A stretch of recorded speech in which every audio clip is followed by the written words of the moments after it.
Lord, okay, God, you've given me this gift, and it has to be this way. And again, I should produce music. I've been producing since I was 1986, and I thought there was no other way to reach people that weren't saved except through music, and it cost me a lot. In 1989, we released a CD. Well, actually, it was an album back then. I was in a group called Chaos and Maestro, where they say we're Detroit legends. Eminem cites us in many interviews. We toured with Public Enemy. You'll see some videos of me DJing and a couple videos here in the basement. And ladies, excuse that. I was just showing how I was lost in the culture. I didn't think about that. But even that's us with Chuck D and Public Enemy. And my entire life was music. And this is, of course, I wasn't saved during this time of my life. I charted Billboard, rap singles. I produced a song with Corrupt and Chris Webber called Gangsta Gangsta, top 10 rap single. Top 100 Billboard, I think it was number 75, Gangsta Gangsta. Played on the radio, I toured, I hung with Dash, Corrupt, everyone. And I had rededicated my life still, and for some reason I love music so much that I couldn't leave that lifestyle. I justified becoming all things to all men just to stay in this culture. That's good. And God dealt with me. Again, I hung with, see where it was my boy, Evander Holyfield. And then one day it happened, I was in the studio with Redman. And here I am, a Christian, being bold, no women, no smoking weed, no getting high. I'm in it with the Sacramento Kings. I'm everywhere, they smoking weed, doing everything. But here I am alone, reading my Bible and everything. But yet I still make music that still glorified the devil. Because on top of the hot beat was lyrics that was killing the soul of a man.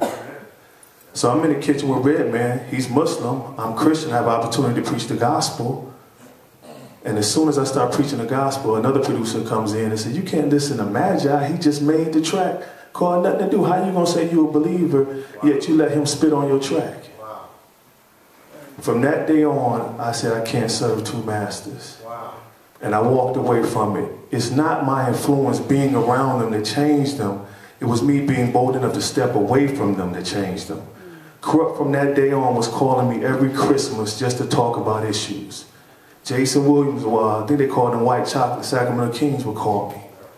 And so it's our light that draws them. We don't have to necessarily be in them, dwelling with them.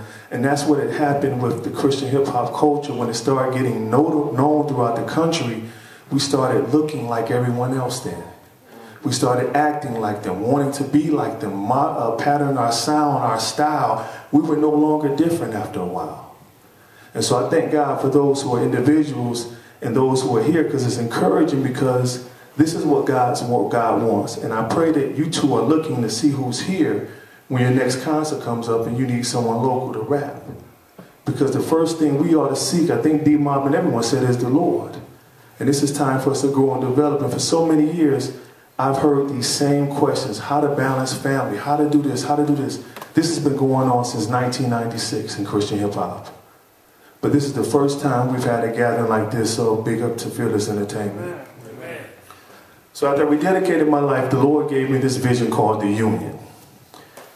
And I had to be real careful and not go a little later on what had happened. But anyway, this vision he had given me before. How many times has God given you a vision, but it wasn't for that time he gave it to you? This was originally supposed to have been a group with me, Corrupt, and a group called No Coast and Roscoe. That's what I thought. Because I'm a Christian, like, man, this is where I can evangelize them, get them saved, and come in. That wasn't the plan. So he gave me this vision in 2003. And this is the original mission statement was to unite gifted and talented Christians that are determined to use their gifts to reach the culture, that's a typo, that's eroding right before our eyes, the hip-hop culture. We released several CDs, from the prequel to Mahogany Jones CD, the Genocide CD. The Hurt Project is when we landed our first national distribution deal with Central South, and I believe they're called Infinity Distribution now. And that's actually my daughter on the cover holding the Bible. I've had a lot of success producing songs for The Truth, Corey Red Precise, Cross Movement. I produced 4 songs. Actually, we recorded that album in my basement, and I produced one on the Tonics album. And this is deep. My wife said this to me, and sometimes as a husband, you got to know the difference between helpmate and wifey. Because sometimes your wife can be emotional, but when God speaks through your wife, you better listen. Amen. So she said to me, she says, Jason, you have to be very careful now. Producing hip-hop has always been a dream of yours, but now your dream has become intertwined with ministry. Be careful not to force your dreams into his will. And that hit me hard because right after this, God was ready for the process. Like D-Mob, all of us talked about, bills. I can't recop CDs. I can't get t-shirts. Can't get the banners I need. And I was in a place, I'm so gifted and talented, now I have to go get a job. And you get frustrated, but that's the devil. We have to get to the place where we understand that it's all about his will. Like my daughter's going on a mission trip tomorrow. My wife was concerned about making the money. I said, don't worry about that. That's God's problem. Because if it's his will, he has to get the money for her, for him. That's not even our concern. So we got so much money that we were able to help another person go. Yeah, and so I just want to encourage you because I don't want you to get, Satan uses that against us where we get so discouraged and frustrated. But the problem is we're not walking the path that the Lord has set. We're over here on our side. That's just real talk. I've been there.